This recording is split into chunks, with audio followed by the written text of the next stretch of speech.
और अमेरिका श्री लाल बहादुर शास्त्री जी को जानता था कि ये व्यक्ति दबाव में नहीं आने वाला है। क्यों? एक घटना उसके पहले घटित हो चुकी थी। शास्त्री जी जब प्रधानमंत्री बने ना, तो अमेरिका से लाल रंग का गेहूं आता था इस देश में। एक योजना चलती थी, आप में से कई बुजुर्ग लोगों को मालूम होगा, आपने तो देखा भी होगा, शायद खाया भी होगा वो गेहूं। लाल रंग का गेहूं आता था। PL 480 नाम की एक योजना चलती थी। P का मतलब होता है पब्लिक, L का माने होता है लॉ, और 480 अमेरिका के कानून के तहत एक व्यवस्था है PL 480, पब्लिक लॉ 480। उसके तहत अमेरिका दूसरे देशों की मदद करता है, तो भारत की मदद करता था। लाल रंग का गेहूं आता था, जिस गेहूं को अमेरिका में जानवर नहीं खाते थे वो भारत को खिलाया जाता था। कारण क्या था?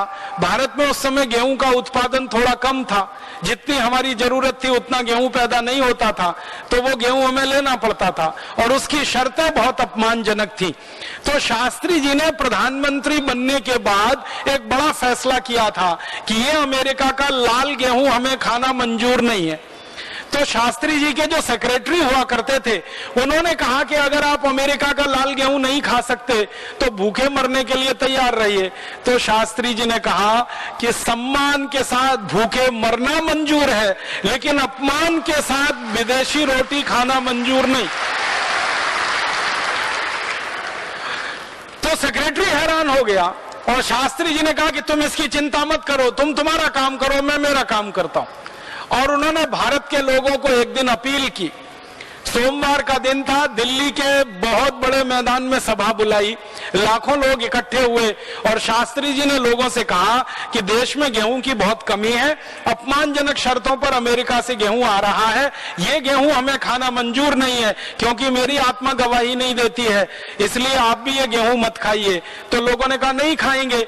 तो शास्त्री जी ने कहा इसके लिए भूखा रहना पड़ेगा। लोगों ने हाथ उठा के कहा भूखे रहेंगे, और भारत के लोगों ने सोमवार का दिन व्रत रखना शुरू कर दिया था, और संपूर्ण भारत में शास्त्री जी के कहने पर लोगों ने भूखा रहना शुरू कर दिया।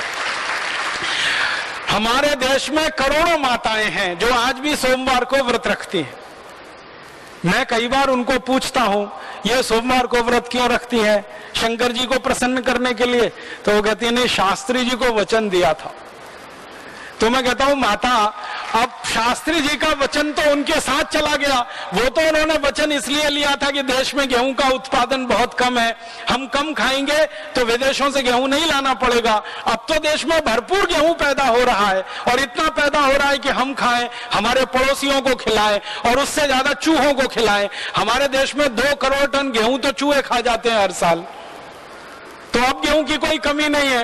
लेकिन वो माता जी टस से मस नहीं होती, वो कहती है नहीं नहीं, सोमवार को तो व्रत ही रखना है, क्योंकि शास्त्री जी को वचन दे दिया। माने भारत के लोग कितने पक्के हैं कि शास्त्री जी को कभी वचन दिया 1965 में, और उस वचन को निभा रहे हैं सन 2010 में। तो ऐसे करोड़ों भारतवासियों के संकल्प से 2 बातें हुई। एक तो गेहूं की खपत कम हुई, अमेरिका से गेहूं आना बंद हुआ तो कोई क्राइसिस नहीं खड़ी हुई, और फिर देश में गेहूं उत्पादन की योजना बनी और उसने गेहूं उत्पादन बढ़ा दिया। तो शास्त्री जी ऐसे व्यक्ति थे, तो अमेरिका को मालूम था कि इस व्यक्ति के ऊपर दबाव नहीं पड़ने वाला, तो अमेरिका ने शास्त्री जी के सबसे नजदीकी मित्र को पकड़ा, और वो थे सोवियत संघ के राष्ट्रपति। सोवियत राष्ट्रपति उस समय जो थे, उनको शास्त्री जी से काफी नजदीकी थी, लगाव था। उनको पकड़ा और कहा कि शास्त्री जी को रोको, नहीं तो पाकिस्तान तो गया, और पाकिस्तान गया तो अमेरिका की भविष्य की सारी योजनाएं गई। और भारत की सेना चूंकि लाहौर तक पहुंच गई है, इसलिए अब ज्यादा देर नहीं है। तब शास्त्री जी के ऊपर सोवियत संघ का दबाव पड़ा। फिर सोवियत संघ के दबाव में शास्त्री जी ने युद्ध विराम करवाया। युद्ध विराम के बाद शास्त्री जी ने पाकिस्तान के साथ एक समझौता किया। वो समझौता करने के लिए वो ताशकंद गए, और ताशकंद के समझौते में जो तय हुआ वो ये कि भारत की सेना ने जितना इलाका जीत लिया है वो पाकिस्तान को वापस कर दिया जाए, और बदले में पाकिस्तान भारत के ऊपर कभी भी भविष्य में हमला नहीं करेगा, ऐसा वायदा करता है। तो पाकिस्तान ने लिखित रूप में यह कहा, और उसके दस्तावेज मौजूद हैं कि हम भारत की तरफ कभी भी हमला नहीं करेंगे, आंख उठाकर नहीं देखेंगे, बस इस बार हमें माफ कर दिया जाए और जो इलाका भारत की सेना के कब्जे में है वो हमें वापस कर दिया जाए। शास्त्री जी ने भारत की पुरानी परंपरा का अनुसरण करते हुए उदारता दिखाई और जीता हुआ